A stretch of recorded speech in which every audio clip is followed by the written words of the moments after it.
I'm audible, right?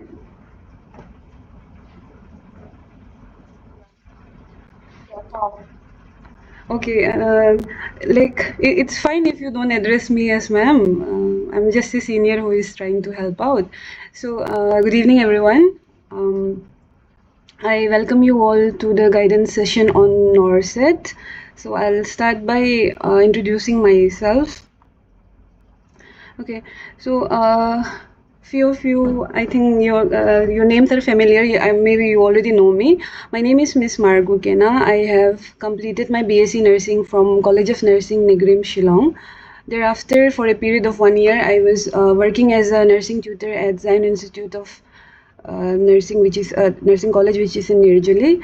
Then I went for my master's, and my specialty is psychiatric nursing, and I completed my psychiatric nursing from Lokopriya Gopinath Bordole Regional Institute of Mental Health, which is in Tejpur. Then, for a small period of time, I was also working as assistant professor at Arunachal University of Studies, that is in Namsai. And from last year, August 2025 till date, I'm working as a nursing officer at AIMS Guwahati. And apart from that, my achievements include All India Rank 1 in ST category in Zipmer MSc Nursing Entrance Examination in the year 2022. Then I was also able to secure All India Rank 3 in LGBR IMH MSc Nursing Entrance Examination in the year 2022. So that's all about me, brief introduction. And many of you who are not familiar with me, you might be thinking, who is she, kaun hai ye, and why she's doing what she's doing. So I would like to share my personal story. When I started preparing for this MSc nursing entrance exam and later on for NORCET also, I was looking for a senior, I was looking for a familiar face, someone who is from Arunachal, someone who has already walked the path I'm planning to walk on, and someone who can guide me. But to be honest, I couldn't find anyone who is from Arunachal. Of course, I had my friends and seniors who were working in the premier institute all over India, but they were not from Arunachal, so it was not relatable for me. So that part like it was missing in my journey. So now that I'm in a position where I can be, someone's familiar face, someone can look up to me and think, "Arey, ye bhi to Arunachali hai. If she can do it, I can also do it." So I wanted to be that face for the aspirants upcoming, like my juniors and my fellow friends, and also my students who have seen me in Zion and AUS. So that's why I wanted to do this. That is first thing. Second reason for doing this guidance session is because of the current scenario in Arunachal. We are all well aware कि Arunachal में तो we don't have much opportunity. अच्छे से recruitment process भी नहीं होता है, like all those issues are there, opportunity is lacking. At the same time I know that Arunachalis are very smart, but कहीं पे देयर इज गाइडेंस का lacking is there, and at the same time we don't have mentorship is also lacking. So I thought with of course I'm not expert, but with whatever experience that I have, so I feel like I'm not the best but the right person to guide you through my experience in your nursing career and in your journey. So that's all about the introduction part. So we will move on to today's topic, the entire guidance part. तो ये जो picture है, this is from the survey that I did. आप लोग को many of you have filled form, I think 150-40 something I have received. तो उसमें से आई फिगर्ड आउट कि most of you want to know regarding the exam pattern and syllabus, and at the same time you also want to know about the preparation strategy कि NORCET के लिए preparation strategy क्या होना चाहिए. Am I audible? See, if you're not able to hear me, just unmute yourself and then you just let me know, okay? कि ma'am, yeah, दी सुनाई नहीं दे रहा है, like that, so that I can just continue. क्योंकि flow में I will not know कि आप लोगों को सुनाई दे रहा है कि नहीं दे रहा है ना. So I will just continue. So ठीक है ना? Everything you can hear me, right? Okay. Okay, thank you. So this is the survey. So based on this survey only, I have prepared all my PPT. So इसके around he we will discuss and talk. And in the last part, I will keep it open for discussion. Whatever I have not included in the slide, उसको हम लोग discuss करेंगे. Whatever your like personal doubts are, maybe I have missed some point, तो उसको हम लोग last में discuss करेंगे. Okay. So starting with what is NORCET? So NORCET is basically Nursing Officer Recruitment Common Eligibility Test. It's an exam, national level competitive exam, which is conducted by All India Institute of Medical Sciences for recruitment of nursing officer in AIIMS and other premier central government hospital across India. तो ऐसा नहीं है कि NORCET दे के आप बस AIIMS में जाओगे. There are many AIIMS, but apart from AIIMS, हर साल कुछ ना कुछ जो प्रीमियर हॉस्पिटल है, फॉर एग्जाम्पल सफदरजंग, जिपमर, निग्रिम्स, रिम्स, ये लोग भी NORCET के साथ जुड़ जाते हैं. Like by giving NORCET you can go to this institute as well apart from AIIMS. So this is something you should understand. Next, eligibility criteria. So in the eligibility criteria, simply you will have to have if you have BSc nursing degree या फिर post BSc या फिर GNM. But with GNM the condition is that you should have minimum of 2 years of experience in a minimum 50 bedded hospital. तो if someone comes to me and say कि दी मैंने तो GNM किया है, but 2 साल से I was working in some private clinic में मैं काम कर रही थी, तो एम आई एलिजिबल? तो the answer is no, because the criteria clearly says कि मिनिमम 50 बेडेड हॉस्पिटल में आपको काम करना होगा, then only you are eligible if you are GNM. But for BSc, post BSc and MSc you do not need such experience and registered आपके पास में you should have the licence, आप registered nurse होना पड़ेगा to give the exam. So I hope this is clear, this part, what is NORCET and what is the eligibility criteria. ठीक है ना? So we will move on to next slide. Okay, now we will talk about the NORCET exam pattern, selection process and syllabus. So first my PPTs are very small, I have to zoom in.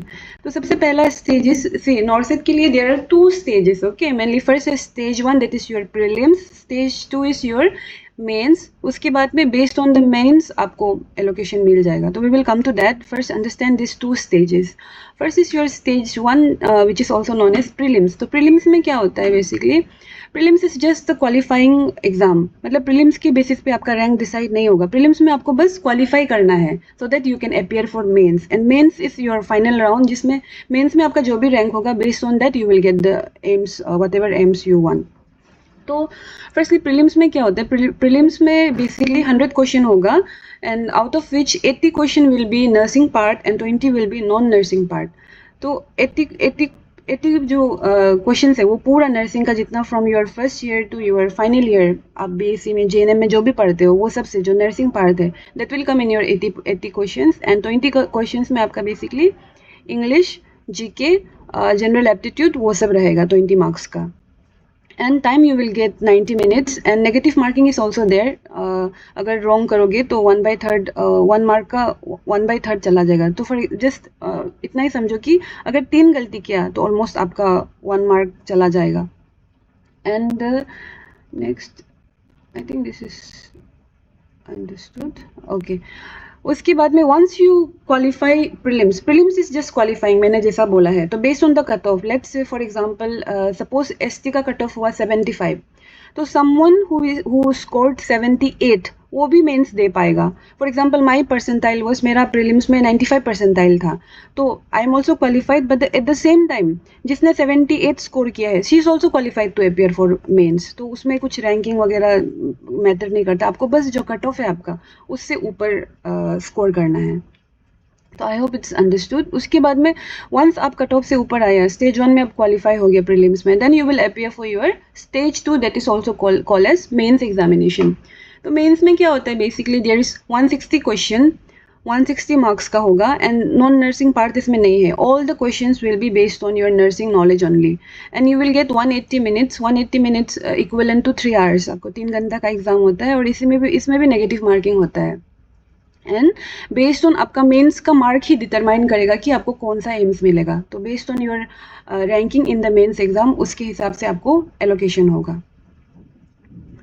Now once mains का result आ गया, उसके बाद में next is your institute allocation. This part institute allocation मतलब आपको कौन सा एम्स में जाना है. See NORCET is like I said, NORCET is for all the AIIMS and other premier institute as well.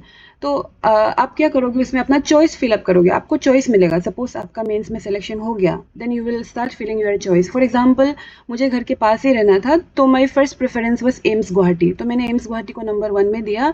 Second was CAPFIMS Delhi, third was AIIMS Delhi. तो ऐसे ऐसे करके based on wherever you want to go, fourth was AIIMS Bhopal और AIIMS Bhubaneswar, something like that. तो this is something I am, वो मेरा मतलब preference list ऐसा था, मैं आपको बता रही हूँ। Just like that you can put your own institute preference list. तो based on your rank, suppose 2 आदमी को एम्स गुवाहाटी चाहिए, मुझे भी एम्स गुवाहाटी चाहिए, आपको भी एम्स गुवाहाटी चाहिए, and your rank is higher than me, और सीट वहाँ पे सिर्फ एक ही है, तो क्या होगा, जिसका रैंक अच्छा है उसको एम्स गुवाहाटी मिल जाएगा, आपको आपका सेकंड प्रेफरेंस मिल जाएगा। तो that's how institute allocation is.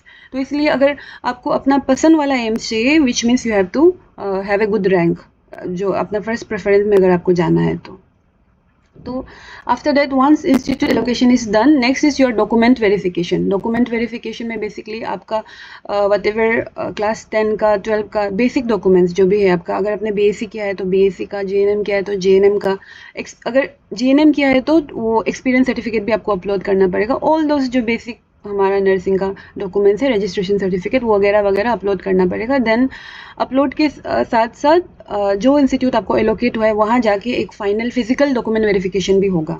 आप ऑनलाइन में भी अपलोड करोगे बट फिजिकल वाला भी होगा। उसके बाद में next is last is your appointment, आपका अपॉइंटमेंट हो जाएगा, then you are nursing like you will be nursing officer of that particular institute.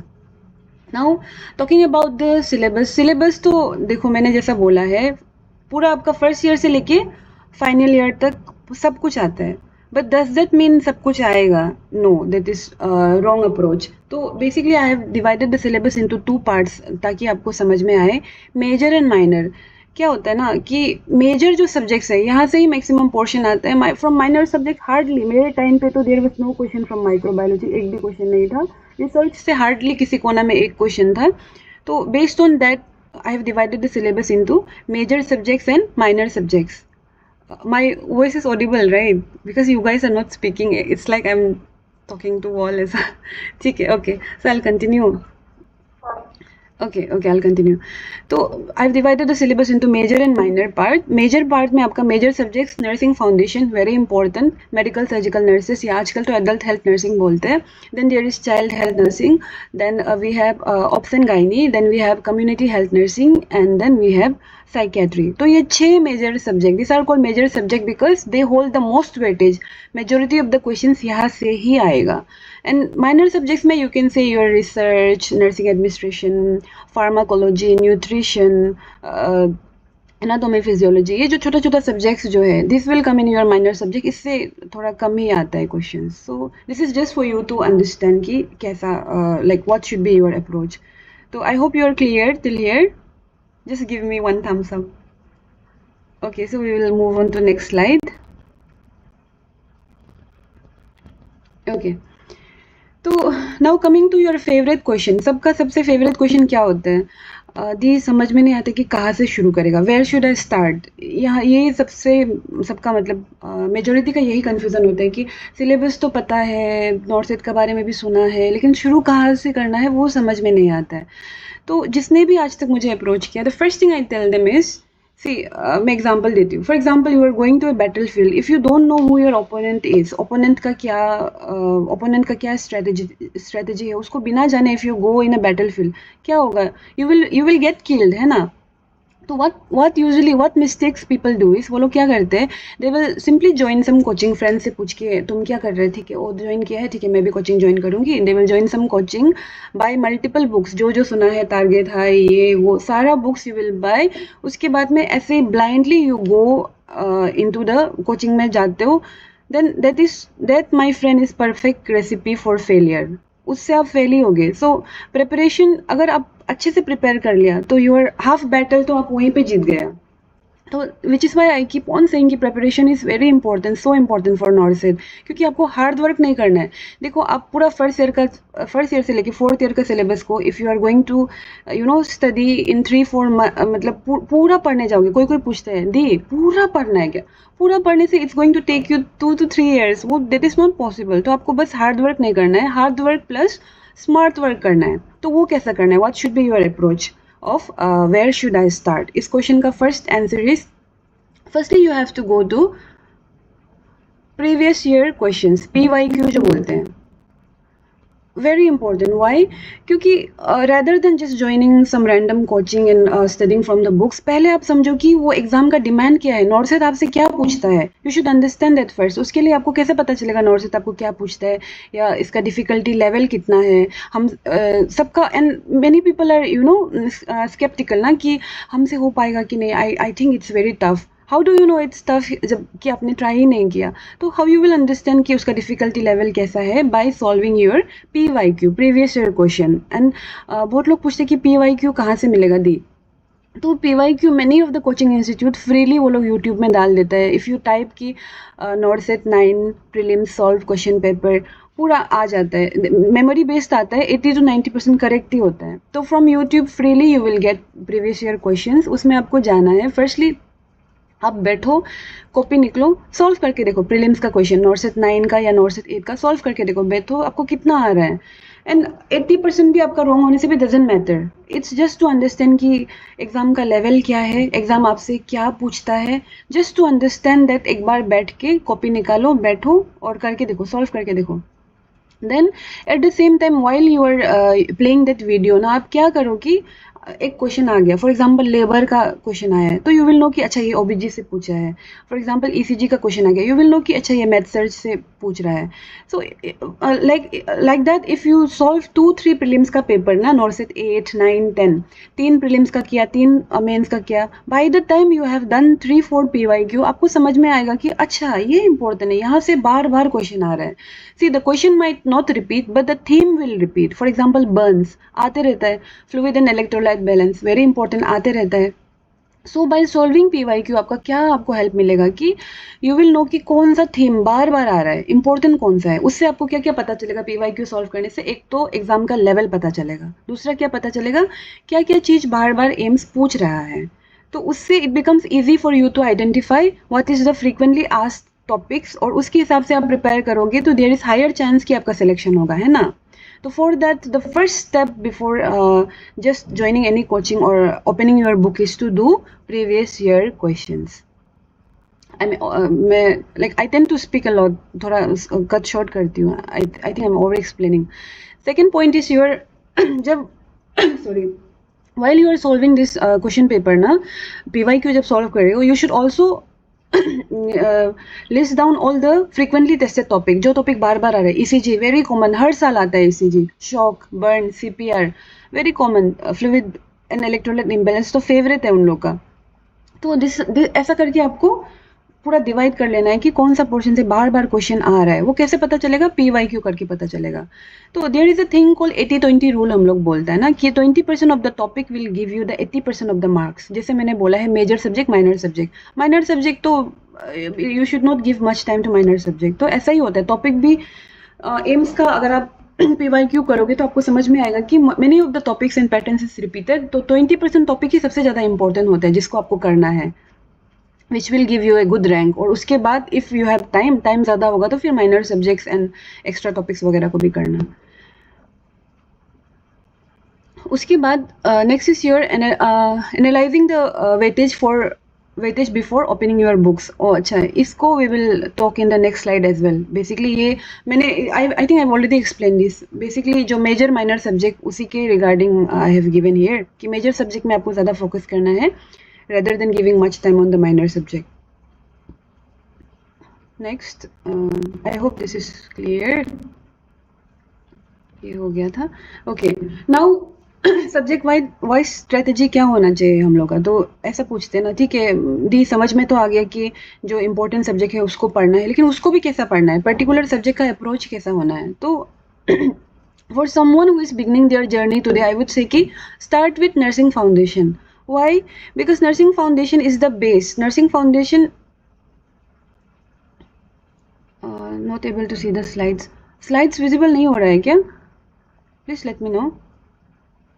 Someone unmute themselves and please let me. हो रहा है. I don't know क्यों. माला I think it's visible right? ठीक है, हो रहा है ना. Okay. तो अभी तो आप लोग को मेजर और माइनर सब्जेक्ट समझ में आ गया. तो मेजर सब्जेक्ट का कैसे अप्रोच होना है, I will say first you have to,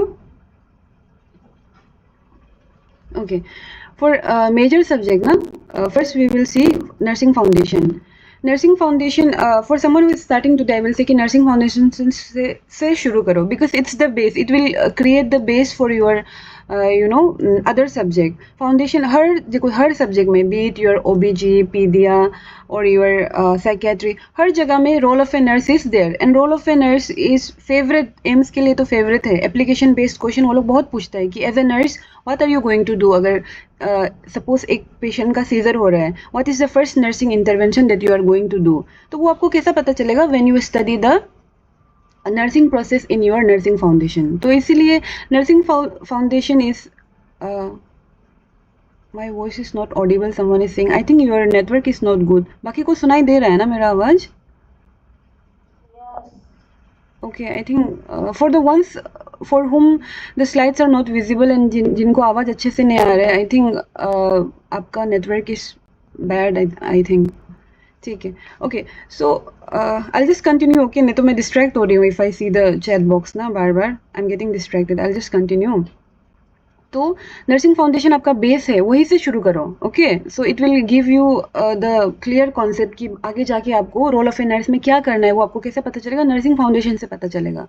also eight the same time nursing foundation is easy. हम लोग रोज फर्स्ट ईयर से लेके फोर्थ ईयर तक वही कर रहे हैं, BMW, vital science, nursing process, infection control, positioning. So this are easy to understand, at the same time scoring as well. तो ऐसा वाला जो ईजी है, स्कोरिंग है, उसको तो छोड़ना ही नहीं है. Your foundation should be very clear.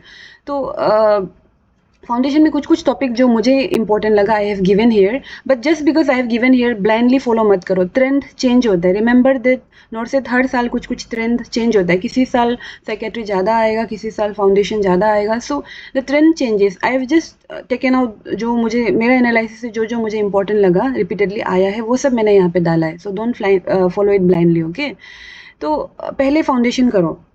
Once your foundation is done, आपको कॉन्फिडेंट भी आएगा, फाउंडेशन इज ईजी, आपको समझ में आ गया. उसके बाद में then you go to your medical surgical nursing या adult health nursing. Why adult health nursing? Because it is vast. एक तो वो वास्ट है, तो बिकॉज इट इज़ वास्ट वहाँ से क्वेश्चन भी ज़्यादा आता है, वेटेज उसका ज़्यादा हो जाता है. तो what should be the approach for medical health nursing? तो medical surgical nursing. Medical surgical nursing को सिस्टम वाइज पढ़ना है. You cannot see, it's very vast. तो इसमें भी आपको प्रायोरिटी सेट करना पड़ेगा. सो PYQ सॉल्व करने से आपको समझ में आ जाएगा कि अच्छा, कार्डियोवास्कुलर सिस्टम से ज़्यादा क्वेश्चन बार बार आ रहा है. मायोकार्डियल इंफ्रैक्शन, ECG उन लोग का फेवरेट है, आते रहता है. तो अकॉर्डिंगली आपको डिसाइड करना है कि कौन सा सिस्टम बहुत इंपॉर्टेंट है. Comparatively if you see ophthal, eye का टॉपिक कभी कोई एग्जाम में तो आता भी नहीं है, या ENT का टॉपिक, ईयर का डिजीज कंडीशन नहीं आता है. तो लाइकवाइज आपको मेडिकल सर्जिकल नर्सिंग में भी आपको डिवाइड करना है कि कौन सा सिस्टम सबसे ज़्यादा इंपॉर्टेंट है. कार्डियोवास्कुलर, रेस्पिरेटरी या गैस्ट्रो, ऐसा करके आपको एक डिवीज़न बना लेना है बेस्ड ऑन योर PYQ. तो ऐसा करके आपको अप्रोच करना है for the medical surgical nursing. And system में भी, फॉर एग्जाम्पल इफ आई से cardiovascular system also, not everything is important. Same with respiratory system. आप सब डिजीज कंडीशन को इक्वली इंपॉर्टेंस दोगे तो नहीं होगा. फॉर एग्जाम्पल ट्यूबरक्लोसिस बहुत ईजी है, सुनते रहता है और क्वेश्चन भी आता है. ट्यूबरक्लोसिस न्यू NTP डोसेज क्या है, चेंज जो हुआ, अपडेट्स क्या हुआ. तो tuberculosis is easy and question आता भी है. तो rather than studying some fancy disease condition जिसका आने का चांसेस कम है, give your time, majority of the time to topic जो इजी है और आता भी है. For example myocardial infarction, tuberculosis, ये सब COPD. तो एक सिस्टम में भी आपको डिसाइड करना है कि कौन सा टॉपिक को आप ज़्यादा समय देगा. तो I think this is understandable. तो मैथ सर्च का अप्रोच ये होना है. Then other than that med surg में what I used to do ना, सब चीज़ को इंटीग्रेट करके पढ़ने का कोशिश करो. ये कैसा पढ़ना है वो नेक्स्ट स्लाइड में मैं I will let you know. I think this is clear. Subject का approach. We will go to next subject. Okay, now is your obs and pedia, this was my approach. See this might not be the best approach, पर हमको लगता है कि ऐसा करने से ना इट सेव्स योर टाइम। तो ओबीजी एंड पीडिया का क्या है ना, इट्स समवट रिलेटेड है कि नहीं। प्रेगनेंसी को पढ़ने के बाद में, प्रेगनेंसी के बाद डिलीवर हुआ, फिर बेबी का डेवलपमेंटल माइलस्टोन पढ़ा, डिजीज कंडीशन पढ़ा, so there is a continuity. तो कंटिन्यूटी होने से क्या होता है ना, एग्जाम में याद करने के लिए ईजी रहता है। And there are so many overlapping topic. For example newborn care आपको पीडिया में भी मिलेगा, ओबीजी में भी मिलेगा। तो ऐसा टॉपिक को तो छोड़ना ही नहीं है। उससे क्या होता है कि लाइक आपका कॉन्फिडेंस बूस्ट होगा। आप एक टॉपिक करेगा तो आपका 2 सिलेबस कंप्लीट हो रहा है ना, आपका ओबीजी का पोर्शन भी कंप्लीट हो रहा है, आपका पीडिया का भी हो रहा है।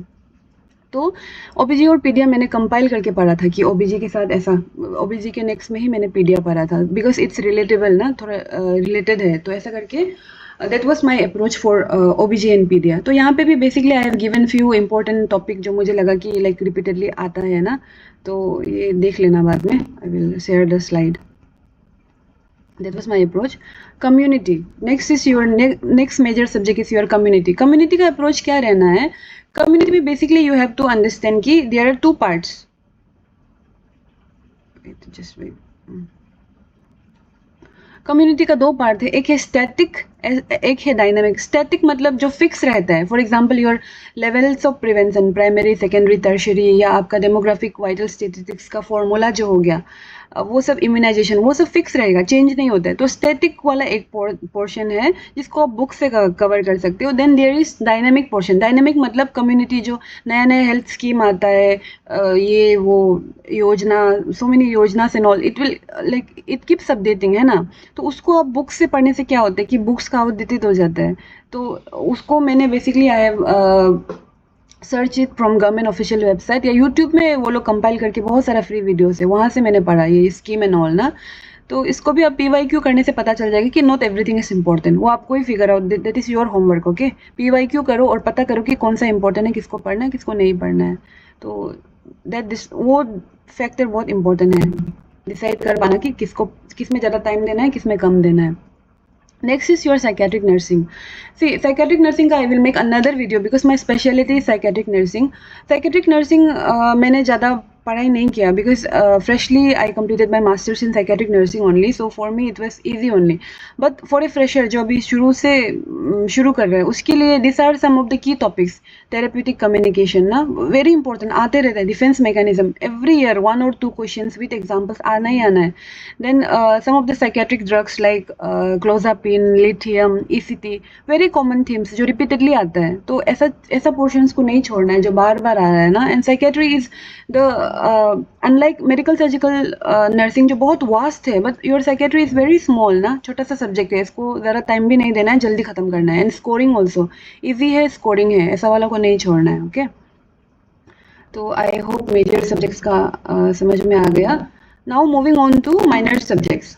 माइनर सब्जेक्ट्स में भी सब इम्पोर्टेंट नहीं है, but I feel like pharmacology is little bit important, क्योंकि एमंग द माइनर सब्जेक्ट ना, उसमें भी मुझे लगा है कि फार्माकोलॉजी, न्यूट्रिशन, रिसर्च, ये 3 थोड़ा इंपॉर्टेंट है compare to your microbiology and nursing administration. उसके कंपेयर में ये ज़्यादा आता है। तो फार्माकोलॉजी को मैंने पढ़ने का स्ट्रेटजी क्या है बोलने से, rather than studying pharmacology as a separate entity, एक पूरा अलग सब्जेक्ट जैसा मैंने नहीं पढ़ा, क्योंकि it becomes boring. All the names, metformin, insulin, haloperidol, the names are very complex, याद भी नहीं रहेगा, भूल जाएगा if you are going to study pharmacology as a subject. तो मैंने क्या किया, सपोज व्हेन आई से लेबर, क्या क्या मेडिसिन आप लोग का दिमाग में आता है? समवन वॉलंटियर, नहीं तो बोरिंग हो जाएगा। लेबर, हाँ, very good, very easy, oxytocin आ जाते हैं, राइट। तो जस्ट लाइक दैट, तो मैंने क्या किया, फार्माकोलॉजी को rather than studying it as a different subject, मैंने क्या किया, when I was studying medical surgical nursing ना, उसमें ही मैंने कंबाइन कर दिया। For example if I am studying pregnancy, तो लेबर जब मैं like while I was studying the labour, I completed this oxytocin. Then postpartum haemorrhage के लिए, not postpartum haemorrhage, yes, postpartum haemorrhage के लिए जो मेडिसिन यूज़ होता है। Then for your pre eclampsia के लिए मैग्नीशियम सल्फेट, ऐसा करके ना। For example if I am reading myocardial infarction, then and there I will complete digoxin उन लोगों का फेवरेट है। तो ऐसा करके I have completed my pharmacology rather than studying pharmacology as a subject. Disease के साथ पढ़ो, ज़्यादा ईजी रहता है। डायबिटीज़ पर जब when you will be studying diabetes, insulin खत्म कर देना वहीं पे। तो याद भी रहेगा, रिटेंशन भी होगा, डिफिकल्ट भी नहीं लगेगा। Next nutrition, same with the nutrition, my approach was same. For nutrition अलग से मैंने मेमोराइज नहीं किया। Suppose I am studying osteoporosis, तो उसमें ही मैंने विटामिन डी, कैल्शियम का पढ़ाई कर लिया। For example I am studying antenatal care, pregnancy का पढ़ने का टाइम पे एनीमिया मुक्त Bharat scheme, what is the extra calorie that the pregnant women requires, वो सारा पोर्शन जो न्यूट्रिशन का इंपॉर्टेंट है ना, बार बार आता है। एनीमिया मुक्त भारत इज ऑल्सो फेवरेट, तो वो सब मैंने उसी टाइम पे ख़त्म कर दिया when I was studying pregnancy.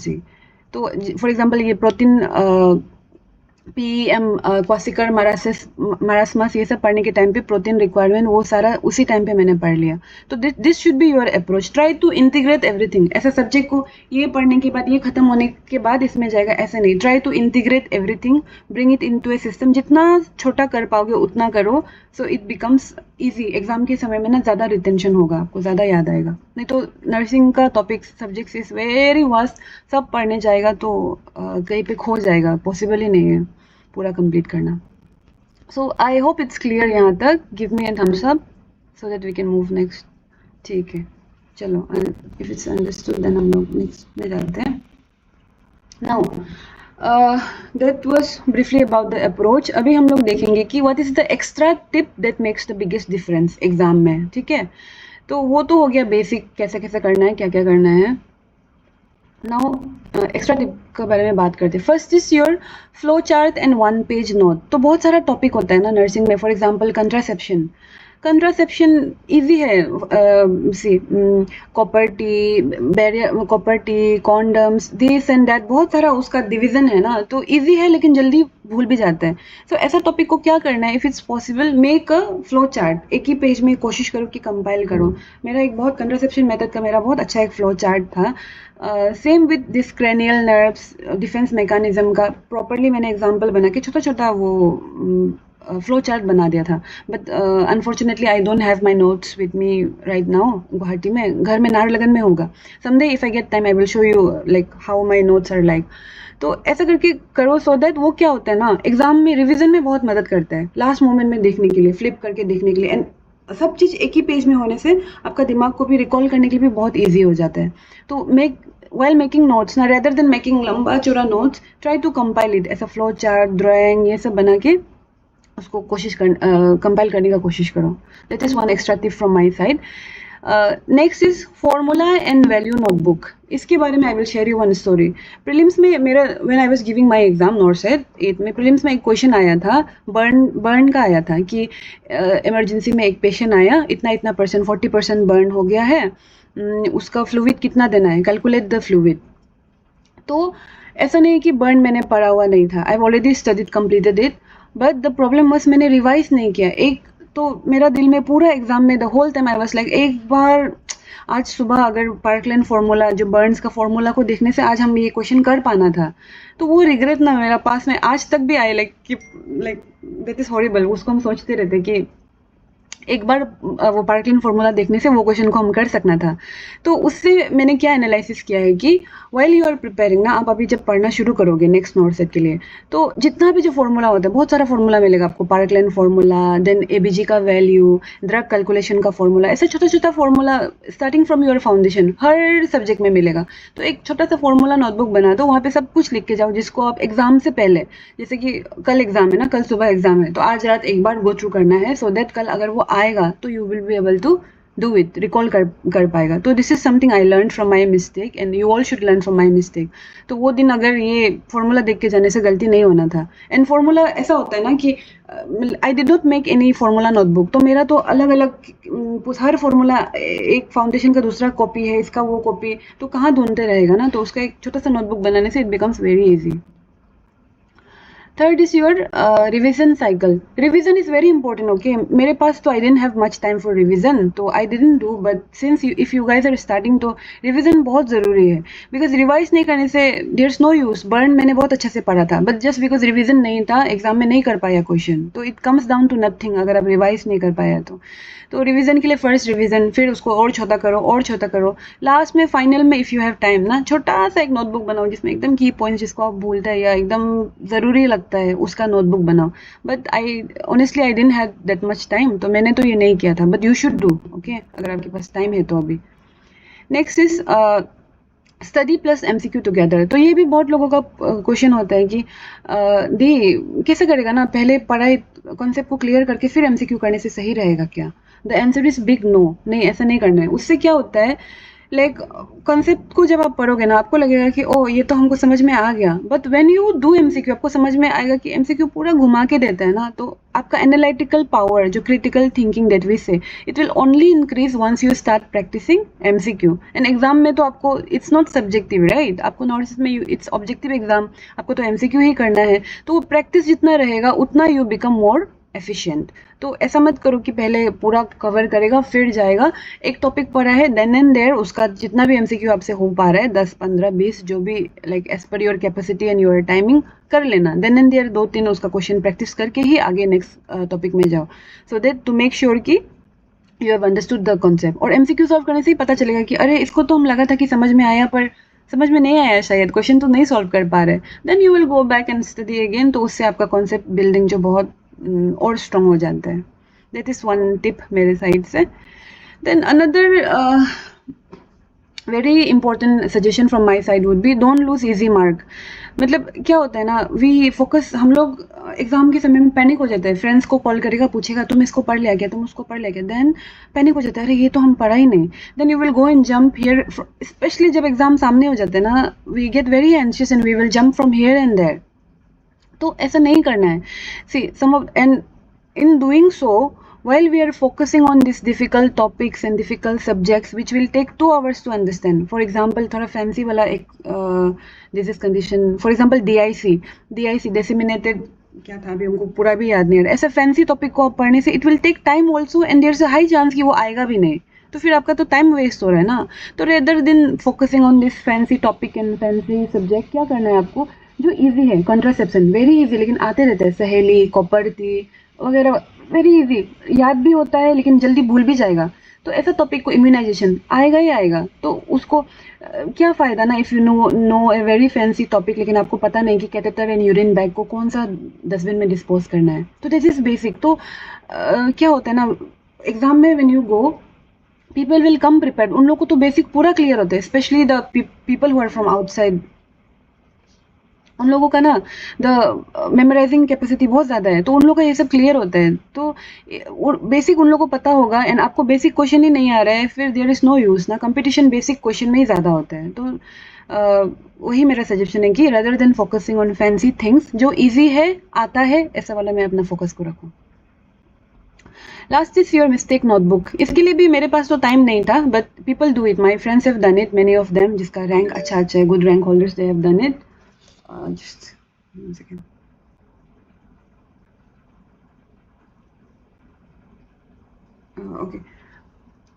Okay, I'm running out of time. It's already 40 minutes. I'll try to compile. अभी ज़्यादा नहीं बच गया, थोड़ा सा ही है। सो मिस्टेक नोटबुक भी अगर इफ़ यू हैव टाइम ना, बना लेना, जो चीज़ को आप रिपीटेडली मिस्टेक कर रहे हैं। सी, जो मेरे लिए डिफिकल्ट है वो आपके लिए इजी हो सकता है। For example ECG is very difficult for me, ECG हमको समझ में नहीं आता है, तो ईसीजी को even if it took time, ECG को हम 2-3 घंटा उनसे भी बैठ के हम सीखा है, उसका अच्छे से नोट्स बनाए, because it's difficult for me, और वहाँ से क्वेश्चन आता है। तो same can be for you ना, जो मेरे लिए इजी है आपके लिए डिफिकल्ट हो सकता है, जो आपके लिए डिफिकल्ट है वो मेरे लिए इजी हो सकता है। तो बेस्ड ऑन योर अंडरस्टैंडिंग, मेरे लिए कौन सा डिफिकल्ट है उसका एक मिस्टेक नोटबुक बनाना, जिसको आप लास्ट प्रिपरेशन का टाइम पे देखोगे, 1 week बिफोर द एग्जाम। तो I think this is done, I will not stretch this. Next is your, बहुत लंबा हो रहा है, I will just try to cut down few things. Best book and resources for nurses.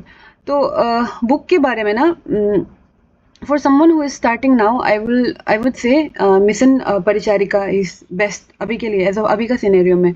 उसमें अच्छे से image based question भी है, उसमें MCQ भी है, इट हैज़ concepts also। तो वो अभी इफ़ यू आर समवन जो अभी तक बुक नहीं खरीदा, तो मिशन परिचारिका खरीदो, my suggestion. Target high, I personally use target high, this is the OG सबसे पहले वाला बुक ना, तो टारगेट हाई, बट अभी टारगेट हाई का क्वेश्चंस जो है इट्स बिकमिंग इररिलेवेंट, बहुत स्टैटिक क्वेश्चन है, तो अभी नया नया टॉपिक मतलब नया नया तरीका से नॉर्सेट जो एग्जाम फ्रेम कर रहे हैं, तो target high is not so relevant अभी के लिए, अभी का सिनेरियो में, एंड वहाँ पे जो थ्योरी है ना इट्स वेरी लिमिटेड, बहुत छोटा से है, तो आपका मेरा कॉन्सेप्ट क्लियर था बीएससी के टाइम से, सो मेरे लिए टारगेट हाई वाज फाइन, बस रिवीजन के लिए मैंने टारगेट हाई यूज़ किया, बट फॉर समवन अगर आपको लगता है कि आपका concept is not so clear, then target high is not a good book for you, mission Paricharika better है। देन पी आर यादव का रेटिंग 4 नहीं, हाँ P R Yadav I will give 2। P R Yadav is not my personal favourite, अच्छा book है, language is easy, but black and white में है, I don't like it, I like colourful, bore हो जाते P R Yadav पढ़ने से, बट पी आर यादव का जो पार्ट 2 है ना जिसमें MCQ क्वेश्चंस है, that portion is good. Then many of them they also follow Saunders भी सबका फेवरेट है, लेकिन सॉन्डर्स जिसके पास टाइम नहीं है तो सॉन्डर्स में मत जाओ, Saunders is very good for conceptual building, किताब मत खरीदना, इसका PDF भी आ जाता है, if I have I will share, let's see later on. इसमें ना कंसेप्ट बिल्डिंग के लिए बहुत अच्छा है, लाइक बहुत and practical scenario based question सबसे अच्छा सॉन्डर्स में ही दिया हुआ है, तो अगर आपके पास में टाइम है, बट इसे वो नॉर्सेट फोकस नहीं है ना, एनक्लेक्स इज अनदर एग्जामिनेशन, तो इसलिए उसमें आपको सेलेक्टिवली पढ़ना होगा, सब कुछ नहीं पढ़ना है, बट कंसेप्ट बिल्डिंग के लिए सॉन्डर्स इज वेरी गुड, तो गुड 4.5, हाईएस्ट तो मिशन परिचारिका 5, this Saunders is 4.5, then I will go for target high. PR Yadav, not my personal favorite, I will give it 2. So that's all about book. Okay.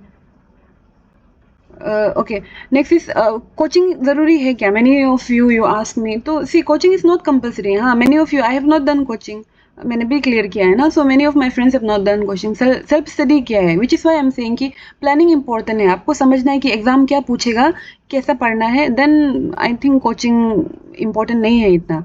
Coaching कब important है, if you have no idea, but अभी तो आपको guidance में दे ही रही हूँ ना, सो coaching कब हेल्प करेगा, इफ़ यू आर समवन जो थोड़ा डिसिप्लिन नहीं है, लाइक यू आर लेजी, खुद से पढ़ना बैठने से एक दिन पढ़ा दूसरे दिन नहीं पढ़ा, ऐसा थोड़ा सा होने से, देन कोचिंग में क्या होता है कि स्ट्रक्चर स्टडी प्लान होते हैं, प्लस आप पैसा दे रहे हो तो यू बिकम ऑब्लाइज ना कि अरे इतना पैसा खर्चा कर दिया तो पढ़ ही लेते हैं, तो that thing is there with coaching, okay, लेकिन I don't think, like if you ask me personally, I don't think coaching मतलब बहुत ज़्यादा इंपॉर्टेंट है, and so many free materials are available in YouTube, तो वो इनफ होता है books के साथ, अगर कुछ टॉपिक समझ में नहीं आया तो वो यूट्यूब में है फ्रीली, तो that is my answer for this.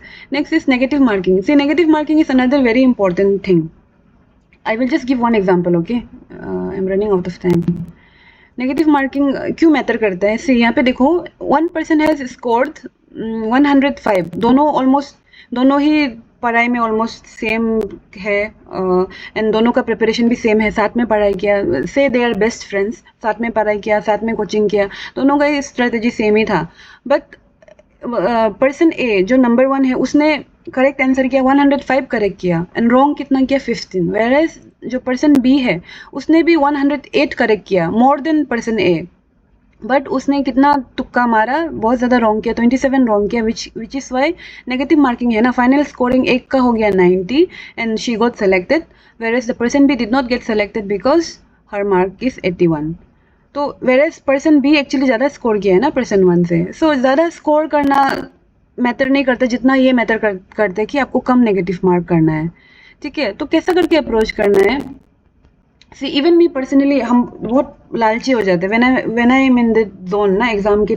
Time पे हमको ऐसा होता है कि इसको भी कर लेगा कि इसको भी कर लेगा, तो सही हो जाने से, so I also have that tendency, तो मेरा क्या अप्रोच था प्रीलिम्स में, आई वाज लाइक प्रीलिम्स में 100 क्वेश्चन है ना, सो आई मेड श्योर मार्को तुमको 80 से ज़्यादा करके नहीं आना है, सी एंट्रेंस में इट्स नॉट पॉसिबल कि you will know everything, so I told my self over smart नहीं होना है, 80 से ज़्यादा नहीं करेगा तुम, बट ऐसा नहीं होता है, I did 85 in my prelims, तो ऐसा मेरे जैसा नहीं होना है, लालची मत हो जाओ, अच्छे से उसमें अच्छे से डिसीजन लेना है, first if you are 100% sure करो उसको, डू दैट क्वेश्चन 100, अगर उसको 50-50 भी है, 2-4 आंसर से आप अगर A B को ए बी तो आंसर होगा ही नहीं, आप एलिमिनेट कर पा रहे हो, बस 2 से चुनना है, तभी भी करो।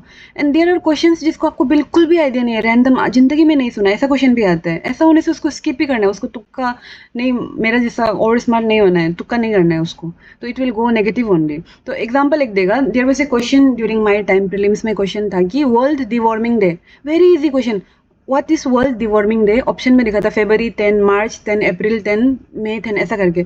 तो that question looks very easy है ना, तो मेरा ईगो हर्ट हो गया, अरे इतना कुछ वर्ल्ड हेल्थ डे देख के गया है, वो वर्ल्ड HIV डे, तो like it looks, the question looks very easy, but genuinely हमको पता नहीं था answer. So I was planning कि तुक्का मार दो क्या, मार दो क्या, मार दो क्या, I was thinking April 10 in my head, but answer was February 10, तो उसको करके आने से गलती होना था। फिर आई टोल्ड माई सेल्फ कि नहीं मार्को, तुमको नहीं आता है ये, छोड़ो, ऐसा करके। तो that understanding is very important कि कितना करना है, नेगेटिव करके नहीं आना है वहाँ पे जाके।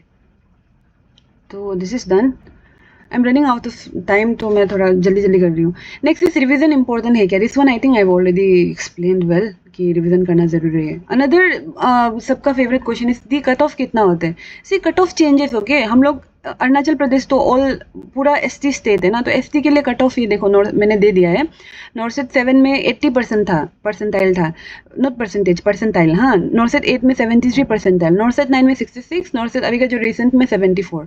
सो इट चेंजेस, अगर सीट ज़्यादा है, नॉर्सेट 9 में सीट बहुत ज़्यादा था, 3 था, ऑल ओवर इंडिया में 3600 सीट था, तो कट ऑफ गिर गया था, 66 था। नॉर्सेट 10 में सीट थोड़ा कम हो गया, तो कट ऑफ भी बढ़ गया। एंड अगर एग्जाम टफ होता है ना, तो कट ऑफ गिरता है, बिकॉज टॉपर भी कम स्कोर करता है। तो एग्जाम अगर इजी है तो कट ऑफ भी हाई होता है, तो it fluctuates, okay, there is no cut off, जितना डिपेंड्स ऑन कितना आपका एग्जाम कैसे है, कितना टफ है नहीं है, उसके ऊपर में चेंज होते रहता है। I will share the PPT later, okay, ये देख लेना। देन ये तो ऑलरेडी मैंने बोल दिया कि तुक्का नहीं मारना है, कितना अटेम्प्ट करना है, ये भी सबका क्वेश्चन होता है ना। ये तो पहले आप लोग प्रिपरेशन कर लो, फिर उसके बाद कितना अटेम्प्ट करना है, एग्जाम में क्या अप्रोच करना है, इसका we will do another class. We are already 45 minutes हो चुके हैं अभी ना, तो जल्दी जल्दी करते हैं। ओके, अच्छा, we are almost at the end, so I will give one shout out to my friend mister Antareep. तो अंतरीप, उसने ही आपने जो सर्वे फॉर्म फिलअप किया ना, Antareep is the person, he is my friend from NEIGRIHMS, and also he is the one जो पूरा ये setup, जितना भी जो योर सर्वे और ये मीटिंग, आज का मीटिंग भी, टेक्निकलिटीज जितना भी जो पोर्शन है, he is the one who has help me. So I just wanted to give a shout out. And उनका खुद का एक सर्विस है, रिसिकोलॉजी, तो उसमें ही provides all this services, research का। अगर आपको रिसर्च का, if you are someone who is doing MSc या पोस्ट BSc भी कर रहे हो कहीं पे, आपका फ्रेंड्स भी कर रहे हो डिसर्टेशन के लिए भी, if you have any problem you can contact him. मैं उसका नंबर भी आप लोग को दे दूंगी, शेयर कर दूंगी, यहाँ पे ऑलरेडी दिया हुआ है, ओके। तो यू कैन कंटेक्ट हिम, तो ही विल मिनिमम चार्जेस में, बेसिक चार्जेस में he will help you out, dissertation वगैरह। ही इज़ वेरी स्मार्ट, पूरा PhD का भी वो थेसिस वगैरह में ही हेल्प्स आउट। ऑलमोस्ट निग्रम्स का ऑल द टीचर्स फैकल्टीज को भी इसने हेल्प आउट किया है, तो he is a very smart friend of mine. तो I just wanted to give a shout out for him. Okay, next, PPT में भी उसने मदद किया। Next is, okay, I am done with the presentation. I hope I was able to, जितना based on आपका survey में मुझे जो समझ में आया ना, कि मोस्टली आप लोग को प्रिपरेशन एंड स्ट्रेटजी के बारे में ही जानना था, तो I focus on that only. फिर बाद में जाके सैलरी कैसा है, एम्स में लाइफ कैसा है, वो सबको कभी और दिन हम लोग करेंगे, क्योंकि एक सेशन ज़्यादा लंबा होने से ना इन्फॉर्मेशन ओवरलोड हो जाएगा and you will not retain anything, तो उससे ज़्यादा हम लंबा रखने का मन नहीं था मेरा। तो अभी it's open for discussion, you can like एक साथ में सब कुछ नहीं करना, अनम्यूट योर सेल्फ, खुद का वीडियो भी if you are comfortable you can open, क्योंकि इसको I might upload in YouTube, okay, क्योंकि सबको फ़ायदा होना है ना, आज हर कोई नहीं आ पाया, ओनली 100 पार्टिसिपेंट्स, तो इसको I might upload. If you are not comfortable, video off रखना, ऑडियो ऑन रख के I will tackle down your questions. 5 minutes में वी हैव टू कंप्लीट। चलो, कुछ अगर पूछना है तो यू कैन स्टार्ट। एक एक करके unmute yourself and ask anything if you want. Am I audible? नहीं। हाँ, ये मतलब इसका नहीं, मतलब कितना नंबर सोने पड़ता होगा, और जैसे कि सबको मिला के पढ़ने होंगे तो आप नोट्स बनाने वाले ट्रेडिशन में पढ़ रहे हैं ना, तो उसका क्या उसको डायरेक्ट पूरा फार्माकोलॉजी और उसको फिजिक्स का सिस्टम का भी एक नोट बनाया है। ओके, दिस इज इसका आंसर ये होगा ना, यापू ना, if I am not wrong, यापू राइट। तो यापू हम क्या किया था, फर्स्टली देखो कितना पढ़ना है depends on person to person. मेरा बेसिक क्लियर था, मेरा बाय गॉड्स ग्रेस मेरा बीएससी के टाइम से थोड़ा बेसिक क्लियर था, तो हमको इतना टाइम नहीं लगा, मेरे पास ज़्यादा टाइम भी नहीं था प्रिपरेशन का, 1 महीना ही मेरा हाथ में था। तो हम शॉर्ट से बस रिवाइज किए। एंड सपोज आप जॉब कर रहे हैं कहीं पे प्राइवेट हॉस्पिटल में, या अभी आप कहीं पे टीचिंग कर रहे हैं, तो आपके पास टाइम कम रहता है ना, तो बेस्ड ऑन आपका बेसिक कितना कैसा है और आपके पास में कितना टाइम है, उसके हिसाब से ही आपको प्रिपरेशन को लेके जाना पड़ेगा। एंड अगर कोई प्राइवेट में, यूजुअली मेरा जूनियर्स लोग भी पूछते हैं ना, दी हम तो प्राइवेट में तो टाइम ही नहीं मिलता, इतना थक जाते हैं हॉस्पिटल ड्यूटी के बाद आके नहीं प्रिपेयर कर सकते, तो माय सजेशन वुड बी थोड़ा तो आपको सेक्रीफाइस करना पड़ेगा। अगर आप जेन्युइनली सोचते कि हम प्रिपेयर करेगा, तो प्राइवेट को मतलब 1-2 महीना के लिए छोड़ के एग्ज़ाम के लिए प्रिपेयर करने से ज़्यादा बेटर है। एंड रिगार्डिंग द नोट्स ना, तो I hope I am able to answer your question. यापू का जो क्वेश्चन था कितना पढ़ना है, तो इट्स ये सबका अलग अलग होता है, आपके हिसाब से ही आपको पढ़ना पड़ेगा कि आपको कितना समझने में टाइम लग रहा है। Then next is regarding the notes ना, यापू मैंने क्या किया था, मेजर सब्जेक्ट को तो डिवाइड करके ही रखो, जैसे कि मैथ सर्च का अलग, फाउंडेशन अलग, ओबीजी अलग, ऐसा करके ना, पीडिया ओबीजी और पीडिया को साथ में, कम्युनिटी अलग, साइकेट्री अलग, ऐसा करके तो मैंने रखा था। बट जस्ट दैट जब जो माइनर सब्जेक्ट है, जैसे फार्माकोलॉजी हो गया, न्यूट्रिशन हो गया, उसका अलग से नोटबुक नहीं बनाया। जैसे कि मैथ सर्च का एक टॉपिक पढ़ रहे हैं ना, मैथ सर्च का एक सिस्टम पढ़ रहे हैं, तो वो सिस्टम में वो टॉपिक पढ़ने से उसी में हम सीधा उसका, फॉर एग्जांपल मायोकार्डियल इंफ्रैक्शन पढ़ रहे हैं, तो उसमें ही डिगोक्सिन का बारे में हम पूरा पढ़ के ख़त्म कर देगा। तो फार्माकोलॉजी के लिए हमको अलग से बुक बनाना नहीं पड़ा। आई hope I M clear. Next question.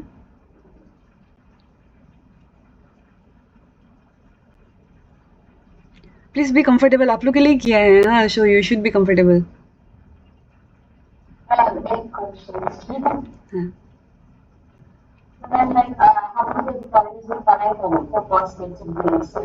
Then it's better to like start like student after start से better में like prepare for essay or after completion of this course. Like which one is better option? Okay, for that I would just like to say कि if you are studying properly for your post BSc, तो आपका तो एक तीर में 2 निशान हो रहा है ना, क्योंकि जो आप पोस्ट BSc में पढ़ रहे हो, दैट पोर्शन वही चीज़ तो नॉर्सेट में भी आएगा, जस्ट कि अप्रोच अलग हो जाएगा, थोड़ा सा चेंजेस होगा। फॉर एग्जांपल आपको उसी टॉपिक का एमसीक्यू वगैरह सॉल्व करना पड़ेगा और क्वेश्चन थोड़ा घुमा फिरा के आएगा, बट ऐसा नहीं है कि एंटायरली पोस्ट बीएससी का पढ़ाई अलग है और नॉर्सेट का पढ़ाई अलग है, ऐसा नहीं है। जो नर्सिंग में आप बीएससी में, जीएनएम में, पोस्ट बीएससी में जो पढ़ रहे हो, that one only it will come. तो मेरा तो ऐसा ही हुआ ना कि since I was good, BSc के टाइम पे मैंने अच्छे से पढ़ा, तो हमको इसलिए इतना तकलीफ नहीं हुआ ना प्रिपरेशन के टाइम पे।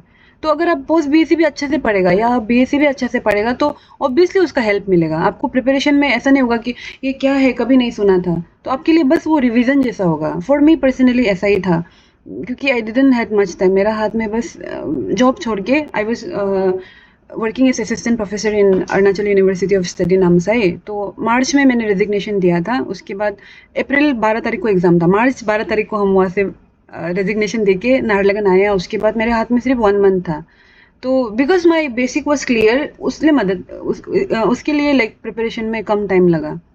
तो I hope my like I have answered your question. Next.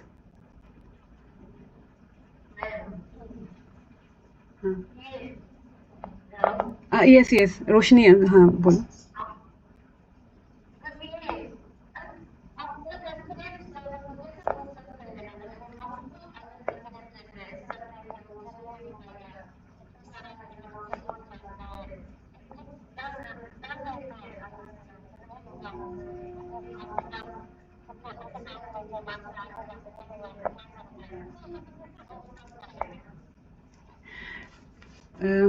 सी इसके लिए तो हम यही बोलेगा कि how do you learn to ride a bicycle? By riding it. How do you learn to cook? By cooking, है ना। तो अब बैटल फील्ड में नहीं आएगा तो कॉन्फिडेंस जो तब तक बूस्ट नहीं होगा जब तक आप बाहर से देख रहे हैं ना। गाड़ी चलाना नहीं आता तो आपको डर लगेगा कि सीखो कि नहीं सीखो, but once you start learning, आप गिरोगे जो भी होगा बट यू विल लर्न, है ना। तो वो कॉन्फिडेंस धीरे धीरे आएगा। इसीलिए तो like I am trying to be that familiar face ना, कि आपको भी ऐसा, हमको देख के ऐसा होना चाहिए ना कि अरे ये भी तो अरुणाचली है, if she can do I can also do it. वो फेमिलियरिटी के लिए ही हम यहाँ पे है कि अरे अरुणाचली लड़की भी कर रहा है, तो वो फीलिंग आना चाहिए। तो रोशनी, इसके लिए तो यही आंसर है कि आप जितना आप इस चीज़ में घुसोगे ना, वंस यू स्टार्ट प्रिपेयरिंग, जितना आपका आंसर्स अच्छा, आपको कॉन्सेप्ट समझ में आ रहा होगा, आपका आंसर सही हो रहा होगा, धीरे धीरे आपका कॉन्फिडेंस भी बूस्ट होगा। तो ऐसे ही करके प्रिपरेशन कर करके ही आपका कॉन्फिडेंस ज़्यादा आएगा। तो ऐसा मत सोचो कि, and I am not the only one, there are so many, like I am also planning कि लेटर ऑन हम आप लोग को मिलेगा एक अरुणाचल मीट जैसा जो एम्स में काम कर रहे, there are so many as young as, see my colleague, मैंने आई वॉज डूइंग एमएससी, मैं तो एमएससी के बाद ज्वाइन किया ना। There is a colleague, her name is Mariam अत, छोटा बहन है वो, तो मेरे से एकदम छोटा है। मारियम जस्ट रिसेंटली बीएससी कंप्लीट करके विद इन 1 ईयर उसको मिल गया। सी इज ओनली 23-24 ऐसा करके, अभी वो एम्स गुवाहाटी में मेरे साथ में है। सी इज माई कलीग। तो ऐसा नहीं कि कोई बहुत जानने वाला आदमी लोग ये सब कर रहे हैं ना। तो कंसिस्टेंसी इज व्हाट मैटर्स। अगर आप अच्छे से प्रिपेयर करेंगे तो आपका ज़रूर होगा। तो ऐसा नहीं कि एवरेज है तो नहीं हो पाएगा, नहीं, आराम से हो पाएगा। तो धीरे धीरे वो कॉन्फिडेंस बूस्ट होगा। तो एनी मोर क्वेश्चन? खत्म, हम लोग का टाइम खत्म होने वाला है, 1 our.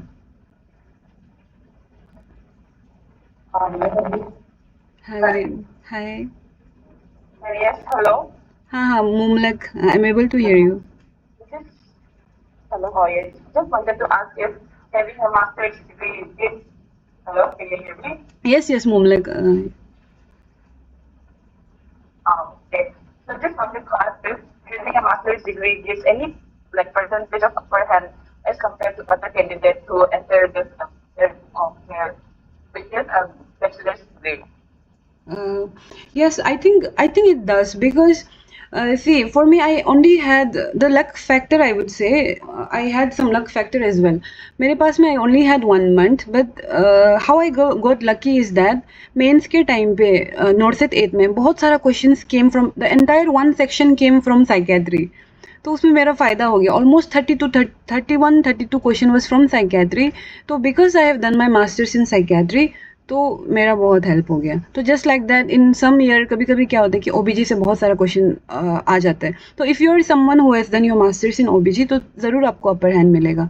Other than that, in case of payment and all, MSc के है तो आपका पेमेंट ज़्यादा होगा क्या, वो सब में तो there is no benefit as such अभी जॉब में आने के बाद में। बट एग्जाम के टाइम पे of course if you have done your masters, you have upper edge in a way कि आपको रिसर्च का भी थोड़ा पता रहता है, प्रिपरेशन थोड़ा ईजी हो जाता है। That I would say masters did help me. फिर having said that, that doesn't mean कि बीएससी वाला नहीं कर पाएगा या जेएनएम वाला नहीं कर पाएगा, ठीक है। या मेरा कलीग में जेएनएम वाला भी है, तो ऐसा नहीं सोचना है कि नहीं ये तो दी तो पूरा मास्टर्स वगैरह कर लिया इसलिए इनका हुआ होगा, नहीं। So many of my friends, they have only completed BSc or they are currently working as nursing officer here and all over India में, एम्स दिल्ली में भी बहुत है अरुणाचली। Any more questions? Okay, thank you so much. Thank you मुमलक। Ma'am, हाँ जी। ये ma'am, ये प्रीलिम्स में जो ना जो नॉन नर्सिंग सब्जेक्ट्स जो आते हैं मैम, उसका डायरेक्ट आइडिया क्या करना है? ओके उसका सी, अभी तो एनी बुक में टारगेट हाई में भी एक छोटा सा वो नॉन नर्सिंग पोर्शन का आता है। देन मिशन परिचारिका में आई एम नॉट श्योर, वो तो ना वो उतना प्रॉब्लम नहीं है। उसको आपको आराम से बुकलेट जो आप खरीदते हो ना उसमें ही मिल जाएगा। तो उसमें बेसिक्स ही आता है, इंग्लिश भी ऐसा कुछ फैंसी नहीं आता है, बेसिक्स आता है। जीके भी बेसिक्स आता है। मेरे टाइम पे कैसे आया था, मिसाइल मैन ऑफ इंडिया कौन है, तो इस APJ Abdul Kalam, simple simple basic GK आया था। बेसिक प्रिलिमिनरी मैथ्स आता है। तो उसको ना आप एक दो यूट्यूब चैनल से, फ्री चैनल से एक दो यूट्यूब वीडियो देखने से ही उसमें से हो जाएगा। उसका इतना दिमाग, मतलब उसके लिए इतना डरने का कोई बात नहीं है। And that is only 20 marks ना, तो उससे ज़रा डिफरेंस भी नहीं होता है। And prelims is qualifying in nature, prelims से आपका रैंक डिटरमाइन नहीं होगा। तो प्रीलिम्स के लिए तो that small hand book is enough, वो नॉन नर्सिंग पार्ट के लिए। या यूट्यूब में 1 to 2 hours का एक वीडियो देखने से it will be enough for you. And GK का तो देखो, GK GK is very marking scheme, मतलब मार्किंग स्कीम और एक बार बता दीजिए, ठीक है मैम। मार्किंग स्कीम, कौन सा मार्किंग स्कीम? लाइक मैम आप जो बोल रहे थे क्वालिफाइंग मार्क्स लेने से हो जाते हैं मैम, देख हमको नहीं सब ओके करना पड़ता उसमें। सी ऐसा होता है ना, बेस्ड ऑन कितना सीट, सपोज 2000 सीट है, 2000 सीट है तो 2000 सीट का हिसाब से वो लोग 1:5, सपोज 2000 सीट है तो वो लोग 10,000 कैंडिडेट को मेंस में क्वालिफाई करेगा। तो मेरे टाइम पे, फॉर एग्जांपल मेरे टाइम पे नॉर्थ 8 में 68,000 आदमी एग्जाम दिया था, तो 68,000 से 11,000 क्वालिफाई हुआ टू गिव मेंस। तो एक हर बेस्ड ऑन सब लोग कितना स्कोर किया है ना, सपोज टॉपर कितना स्कोर किया उसके हिसाब से एक परसेंटाइल निकलता है। तो एसटी का कट ऑफ सपोज 74 है, तो 74 से अगर आप ऊपर लाया है ना तो आप क्वालिफाई हो जाएगा, आप मेंस में अपियर कर सकेगा। तो एक बेंचमार्क सेट करते कि इतना से नीचे आने से यू आर डिसक्वालिफाइड, एक वो लोग सेट करेगा बेस्ड ऑन सबका, सब जितना मार्क्स लिया है उसका एवरेज निकाल के एक सेट करता है। तो वो सेट का ऊपर आप लाने से you will be qualified to give mains, उसका नीचे आने से आप क्वालिफाई नहीं होगा। तो वो हर साल चेंज होता है, तो उसके लिए I will do another class. Thank you ma'am. See we don't have time अभी, आई थिंक हो गया है अंता, इट्स ओनली 1 आवर क्या? Okay, last question, this will be last question, then I will complete the session.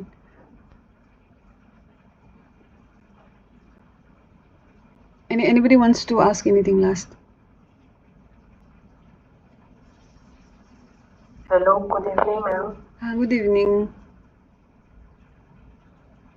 हाँ ma'am, actually like nursing का हर sub level में change होता है, आपको क्या लगता है कि लेवल कैसा होगा?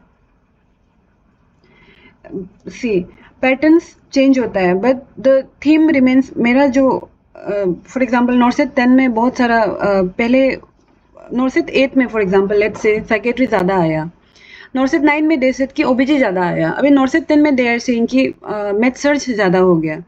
तो द वो ना थोड़ा फ्लक्चुएशन होगा बट द कोर जो थीम होता है it remains same. Okay, pattern change होने से भी इस बार भी ईसीजी का क्वेश्चन तो आया, फ्लूइड एंड इलेक्ट्रोलाइट बैलेंस का एबीजी का क्वेश्चन तो फेवरेट है, वो तो आता ही है हर साल। तो the theme will remain same. तो अगर आप जो प्रॉपर थीम है, important question previous year question को पूरा करके उसमें से थीम निकाल के वो थीम को अच्छे से पढ़ा, तो अगर पैटर्न चेंज भी हुआ तो भी देयर इज लेस चांस कि आप डिस्क्वालीफाई होगा। तो ऐसे ही करना पड़ेगा बिकॉज इट्स अनप्रेडिक्टेबल ना, वो तो आई कैन नॉट से कि नेक्स्ट में कौन सा ज़्यादा आएगा, बट ट्रेंड चेंज होता है। बट ट्रेंड चेंज होने से भी if you have prepared like properly, major subject को आपने प्रॉपरली कवर किया है तो you have nothing to fear, आपका हो जाएगा। एंड हम लोग का क्या फ़ायदा, वी हैव एसटी वो ना कोटा है ना हमारा, तो that is a safety net. हम नहीं बोले कि उसका मतलब एसटी कोटा है तो नहीं पढ़ाई करेगा, नहीं, that is just your safety net. तो ओके, तो it's already 1 hour. Thank you all, आप लोग जिसने भी ज्वाइन किया है, and I would really want the feedback also. Feedback के लिए I will give, I think share one Google form, ऐसा कुछ करेंगे। And if possible I will upload this in YouTube so that जो आज अटेंड नहीं कर पाए, बिकॉज जूम और जो गूगल है ना दे ओनली अलाउ 100 पार्टिसिपेंट्स, तो आई will upload it in YouTube so that जो नहीं भी अटेंड कर पाए उसका भी फ़ायदा हो जाए। एंड नेक्स्ट सेशन किस पे आप लोग को चाहिए वो भी like maybe I will ask. Channel link share कर दीजिए ताकि हम अपने दोस्त को देख। ओके, नहीं अभी तो नहीं बनाया है, I will have to make one, उसके बाद let's see. Okay, bye, good night, thank you everyone. Thank you ma'am. Okay.